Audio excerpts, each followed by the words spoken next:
नमस्कार। मैं रीता उपाध्याय प्रयागराज से आज आपको औतम मुनि की कथा सुना रही हूँ। औतम मुनि के पिता का नाम उत्तानपाद और माता का नाम सुरुचि था। उन्होंने बहुला नामक कन्या से विवाह किया था।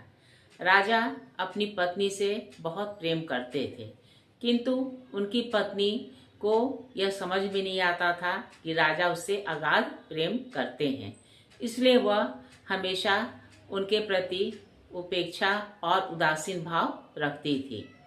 एक बार राजा राज दरबार में जलपात्र से पानी लेकर पी रहे थे। उन्होंने जलपात्र अपनी पत्नी को थामने के लिए कहा, किंतु पत्नी मुंह फेरकर खड़ी हो गई। इससे राजा बहुत ही क्रुद्ध हुए और उन्होंने क्रुद्ध होकर पहरेदारों से कहा कि जाओ, इस दुष्ट और निष्ठुर हृदय को वन में छोड़ आओ। पहरेदारों ने उनकी आज्ञा का पालन किया और रानी को निर्जन वन में छोड़ दिया। राजा यद्यपि रानी को बहुत प्यार करते थे, उनको बहुत याद करते थे, किंतु भरी सभा में की गई उपेक्षा से उनका मन एकदम खिन्न हो गया था। यद्यपि उन्होंने कोई दूसरा विवाह नहीं किया और वे पत्नी की याद में ही खोए रहते थे। उन्होंने राजकर्म अच्छी तरह संचालन किया और अपनी प्रजा को अपने पुत्र के समान ही समझते थे तथा अपने कर्तव्यों का निर्वाह करते थे। एक दिन राजा राज दरबार में बैठे हुए थे। एक ब्राह्मण उनके दरबार में आया और उन्हें प्रणाम करके कहा कि महाराज, मेरी पत्नी को कोई उठाकर ले गया है। राजा ने पूछा, तुम्हारी पत्नी कहाँ थी? इस पर ब्राह्मण ने कहा कि मैं रात को सो रहा था, मेरी पत्नी दूसरे छोर पर सोती थी, वह रात में ही गायब हो गई। तो मैं आपसे प्रार्थना कर रहा हूँ कि कृपया आप मेरी पत्नी को ढूंढकर मेरे समक्ष प्रस्तुत करें। राजा ने कहा कि बताओ, जब तुम्हें नहीं पता है कि कौन तुम्हारी पत्नी को ले गया है तो मैं उसे कैसे ढूंढ सकता हूँ? इस पर ब्राह्मण ने कहा कि नहीं, आप राजा हैं और प्रजा की रक्षा करना आपका धर्म है। हम आपके संतान के समान हैं, इसलिए कृपया आप मेरी पत्नी को ढूंढकर मेरे सामने प्रस्तुत कीजिए। राजा ने पूछा, तुम्हारी पत्नी कैसी थी? कुछ उसके बारे में परिचय दो। ब्राह्मण ने कहा कि मेरी पत्नी कुरूपा थी। मैं इसलिए नहीं कि उसकी निंदा कर रहा हूँ, बल्कि इसलिए कि उसके बारे में आपको सारी बातें बता रहा हूँ ताकि आप उसे अच्छी तरह ढूंढकर मेरे सामने प्रस्तुत कर सकें। मेरी पत्नी बहुत कर्कश स्वभाव वाली भी थी। वह हम मुझसे कभी भी अच्छी तरह बात नहीं करती थी। इस पर राजा ने कहा कि ऐसी स्त्री को तुम त्याग दो। कहो तो मैं किसी अच्छी स्त्री से, मनोहर स्वभाव वाली स्त्री से तुम्हारी शादी करा दूंगा। ब्राह्मण ने कहा कि नहीं, पत्नी की रक्षा करना पति का कर्तव्य है और मैं उसी पत्नी को पुनः प्राप्त करना चाहता हूँ। कृपया आप मेरी पत्नी को हमारे समक्ष उपस्थित करें। राजा ने थोड़ी देर सोचा विचारा, फिर वे रथ पर आरूढ़ होकर वन की ओर चल पड़े। वे पृथ्वी पर भ्रमण करते करते दूसरी छोर पर पहुंच गए। वहां पर उन्होंने चलते फिरते उन्होंने पूरी पृथ्वी का परिभ्रमण कर लिया। अंततः एक खूब घने जंगल में एक सुंदर सा आश्रम देखा। वे इसमें प्रविष्ट हुए। वहां उन्होंने तेजोस्तेज से दैदीप्यमान एक मुनि को देखा। राजा को देखकर मुनि उठे और शिष्य से अर्घ लाने को कहा। शिष्य ने कहा कि राजा अर्घ के योग्य नहीं है। राजा ने पूछा, भगवान, जानते हुए या अनजाने में मैंने कौन सा ऐसा कार्य किया है जिसके कारण आपका अतिथि होने पर भी मैं आपके द्वारा अर्घ के योग्य नहीं माना गया? ऋषि ने कहा, आपने अपनी पत्नी को वनवासिनी बनाकर अपने समस्त धर्म कर्म का परित्याग कर दिया है। राजन, उचित तो यह है कि पत्नी यदि दुष्ट स्वभाव की हो जाए तथापि पति का कर्तव्य उसकी रक्षा करना है। उस ब्राह्मण की पत्नी जिसका अपहरण हुआ है उसके अनुरूप नहीं थी, किंतु उसने धर्म कर्म के अनुष्ठान की अभिलाषा से उसे ढूंढ लाने के लिए आपको उद्यत किया है। यह सुनते ही राजा लज्जित हो गए और उन्होंने उस ब्राह्मण की अपहृत पत्नी के संबंध में पूछा। ऋषि ने बताया, बलाक नाम के राक्षस ने उस ब्राह्मण की पत्नी का अपहरण कर उसे उत्प्लावर्तक वन में छोड़ दिया है। आप उसे शीघ्र लाकर उस ब्राह्मण को उसकी पत्नी से मिला दें, जिससे वह प्रतिदिन पाप का पात्र न बन जाए। राजा उत्तम अपने रथ पर बैठकर उस वन की ओर चल पड़े, जहां उन्होंने ब्राह्मण पत्नी को, जिसका स्वभाव स्वरूप उसके पति के द्वारा उन्हें बताया गया था, बेल का फल खाते हुए देखा। राजा ने पूछा, सौभाग्यवती, तुम इस निर्जन वन में क्या कर रही हो? तुम विशाल के पुत्र विप्र सुशर्मा की धर्मपत्नी हो, ठीक है ना? लेकिन यह बताओ, इस वन में तुम कैसे पहुंची? ब्राह्मण की पत्नी ने कहा कि महाराज, रात में मैं सो रही थी, एक राक्षस ने मेरा अपहरण कर लिया। वह न तो मुझे मार कर खाता है और न ही मेरा उपभोग करता है।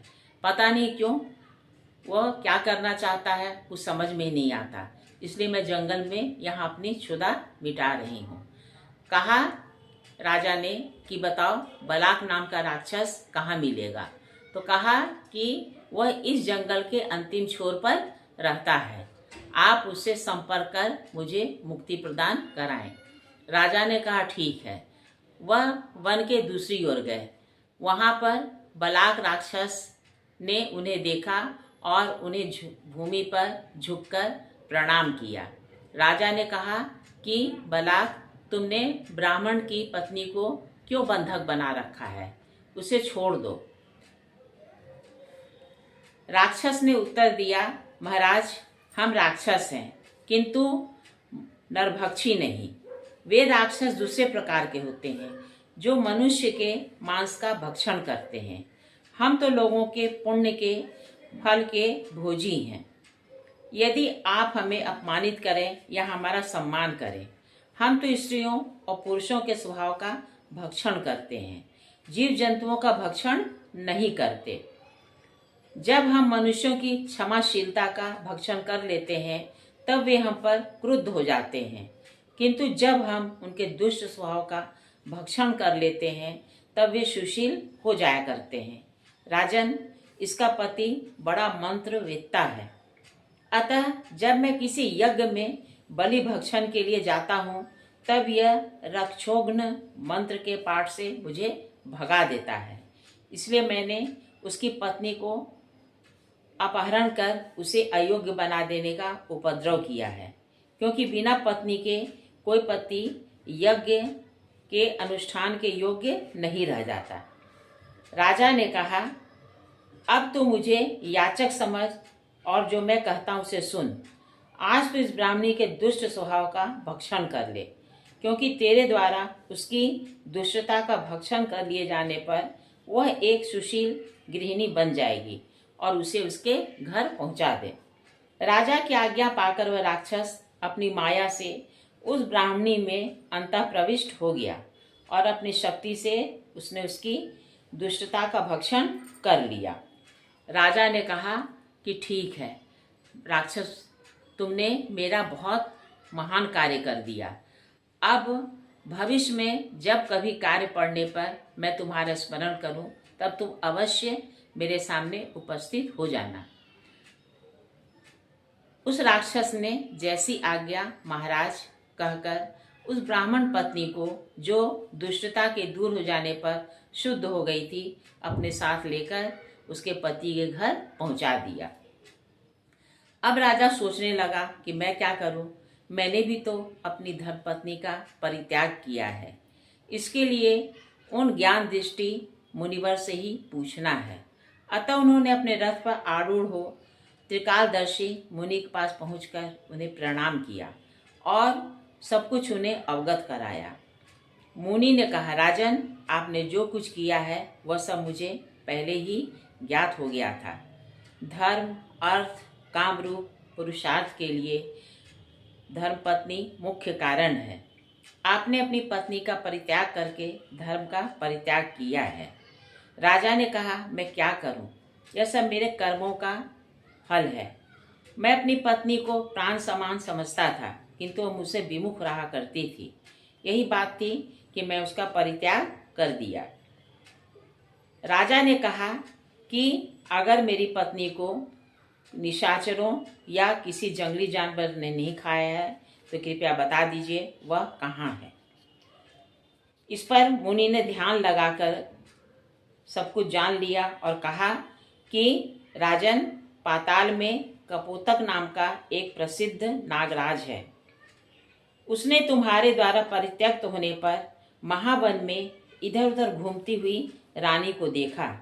उसके प्रति वह अनुरक्त हो गया और उसके संबद्ध समस्त वृतांत के ज्ञान के कारण वह उसे पाताल लोक ले गया। महाराज, उस बुद्धिमान नागराज की मनोरमा नाम की रूपवती धर्मपत्नी और नंदा नाम की एक सुंदर पुत्री है। नंदा ने यह सोचा कि यह बहुत सुंदर है और भविष्य में हो सकता है मेरा पिता इसे विवाह कर ले, इसलिए उसने अंतःपुर में रानी को कहीं छिपा दिया है। नागराज ने अपनी पुत्री से कई बार रानी के बारे में पूछा, किंतु नंदा ने उसे नहीं बताया। इस पर क्रुद्ध होकर नागराज ने शाप दे दिया कि जा तू गूंगी हो जा। तो वह गूंगी हो गई है। राजा ने कहा कि भगवान, क्या कारण है कि मेरे प्रति सब लोग तो बहुत अधिक प्रेम भाव रखते हैं, किंतु मेरी अपनी पत्नी मुझसे प्रेम नहीं करती। इस पर मुनि ने कहा कि बात ऐसी है, जब आपका पाणी ग्रहण हो रहा था तब दोनों की कुंडलियों में अत्यंत विरोधी ग्रह पड़े थे। अब आप जाएं और राजधर्म के अनुसार पृथ्वी का पालन करें तथा अपनी पत्नी के साथ समस्त धर्म कर्म के अनुष्ठान में लग जाएं। ऋषि के ऐसा कहे जाने पर राजा उत्तम ने उन्हें प्रणाम किया और अपने रथ पर सवार होकर राजधानी के लिए प्रस्थान किया। उन्होंने इस ब्राह्मण को भी देखा जो अपनी शीलवती धर्मपत्नी के साथ बड़े प्रसन्न चित्त थे। राजा ने कहा, हे ब्राह्मण, अपने धर्म के अनुपालन से आप तो धन्य हो गए, किंतु मैं बड़े संकट में पड़ा हूँ क्योंकि मेरी पत्नी पाताल में है। ब्राह्मण ने कहा, यदि आपकी पत्नी जीवित है और चरित्र से निर्दुष्ट भी है तो आप उन्हें लाएं। मैं मित्रविंदा यज्ञ द्वारा आपके प्रति उनके हृदय में प्रेम भाव उत्पन्न कर दूंगा। इसके बाद राजा ने पाताल से उसी राक्षस द्वारा अपनी पत्नी को मंगवाया और उन द्विजवर ने 7 बार मित्रविंदा यज्ञ का संपादन किया। राजा की पत्नी ने उन्हें बतलाया, नागराज ने मेरी सखी अपनी पुत्री को मेरे कारण शाप दिया है कि तू गूंगी हो जा। तब से मेरी सखी गूंगी हो गई है। यदि आप मुझ पर प्रसन्न हैं तो मेरी सखी के गूंगेपन का इलाज करें। राजा ने उन ब्राह्मण देवता से उसके गूंगेपन के निराकरण के लिए कहा। ब्राह्मण देवता ने सरस्वती इष्टि का अनुष्ठान कर उसके बोलने की शक्ति को लौटा दिया। नागलोक में ऋषिराज गर्ग ने उस कुमारी से कहा, तुम्हारी सखी के पति ने तुम्हारे लिए अत्यंत दुष्कर उपकार कार्य किया है। नाग कुमारी नंदा को जब यह सब बातें ज्ञात हुई तो द्रुत गति से राजा के अंतःपुर में पहुंचकर अपनी सखी राजरानी के गले लग गई।